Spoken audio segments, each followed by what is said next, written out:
வணக்கம் ஃப்ரெண்ட்ஸ், இன்றைக்கி நம்ம பார்க்க போகிறது ஆச்சாரி ஃபிஷ் டிக்கா. எப்போவும் மீன் ஒரே மாதிரி சுவையில் செஞ்சு சாப்பிட்றதுக்கு போர் அடிக்குதா? வாங்க, இது கொஞ்சம் வித்தியாசமாக இருக்கும். இதை எப்படி பண்ணுறதுன்னு பார்க்கலாம். இதுக்கு தேவையான இன்க்ரீடியன்ட்ஸ் ஸ்க்ரீனில் இருக்குது, நோட் பண்ணிக்கோங்க. நான் 1 kg போன்லெஸ் எலும்பில்லாத மீன் எடுத்திருக்கேன். இதுக்கு தேவையான மசாலாவை இப்போ ரெடி பண்ணிக்கலாம். முதல்ல நம்ம ஒரு 3 ஸ்பூன் கடுகு எண்ணெய் ஒரு தட்கா பேனில் சேர்த்து நல்லா புகை வர்ற அளவுக்கு அதை ஹீட் பண்ணி எடுத்து வச்சுக்குவோம். இப்போ இது இருக்கட்டும். இப்போ அடுத்து நம்ம இதுக்கு ஒரு மசாலா ரெடி பண்ண போகிறோம். ஒரு சின்ன பேனில் 2 ஸ்பூன் சோம்பு, 2 ஸ்பூன் கடுகு, 1 ஸ்பூன் வெந்தயம், அது கூட ஒரு பெரிய காஷ்மீர் ரெட் சில்லி, இது 4ஐயும் சேர்த்து நல்லா வறுத்து எடுத்துக்குவோம். கடுகு நல்லா வெடிக்கிற வரைக்கும் லோ ஃப்ளேமில் வச்சு வறுத்து எடுத்துக்குவோம். இதை நல்லா ஒரு மிக்ஸி ஜாரில் போட்டு பவுட்ரு பண்ணி வச்சுக்கலாம். இப்போ இதை இருக்கட்டும்.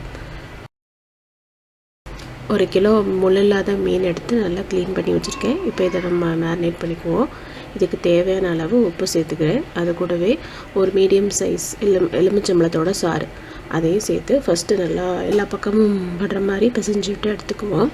இப்போ இது கூடவே அடுத்தடுத்து மசாலாவை சேர்த்துருவோம். ஒரு 1/2 ஸ்பூன் மஞ்சள்தூள், 3 ஸ்பூன் இஞ்சி பூண்டு பேஸ்ட்டு, 2 ஸ்பூன் தனி மிளகா பொடி. நம்ம காரம் அதிகமாக வேணும்னா இன்னும் 1 ஸ்பூன் கூட சேர்த்துக்கோங்க. நான் 2 ஸ்பூன் சேர்த்துருக்கேன். அது கூடவே கெட்டியான தயிர் சேர்த்தோம்னா நமக்கு கொஞ்சம் மசாலா திக்காக இருக்கும்.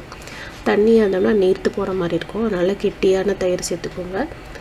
ஒரு 1/4 கப்பு கெட்டியான தயிர் சேர்த்துக்கிறேன். அது கூடவே நம்ம வறுத்து அரைச்சி வச்சுருந்த பொடி, மசாலா பொடி, அதையும் சேர்த்து நல்லா மிக்ஸ் பண்ணி விட்டுக்குவோம். இப்போ இது கூட நம்ம கடைசியாக எண்ணெய் நம்ம காய வச்சுருந்தோம் இல்லையா, கடுகு எண்ணெய், அதையும் மிக்ஸ் பண்ணி நல்லா ஒரு 2 மணி நேரம் பக்கம் ஊற விட்டு வச்சுக்குவோம்.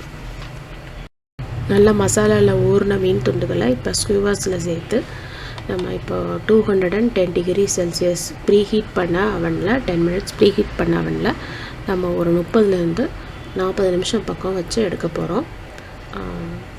இப்போ அவன் இல்லைன்னா நம்ம இதை டவாலையும் ஃப்ரை பண்ணி எடுத்துக்கலாம்.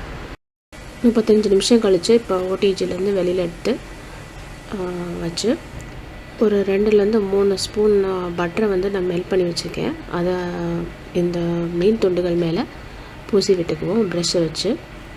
இது மீனுக்கு டேஸ்ட்டு கொடுக்கும். அதோட மீனோட மேல் பகுதி காஞ்சு போகாமல் இருக்கிற மாதிரியும் இருக்கும். இதை வீட்டில் ட்ரை பண்ணி பாருங்கள். எப்படி வந்துச்சுன்னு கமெண்ட் பண்ணுங்கள். மறக்காமல் ஸ்வீட்டி ஹோம் ரெசிபிக்கு சப்ஸ்கிரைப் பண்ணுங்கள். வேறு ஒரு ரெசிபியோடு உங்களை பார்க்குறேன். அது வரைக்கும் பாய் ஃப்ரெண்ட்ஸ். தேங்க்யூ.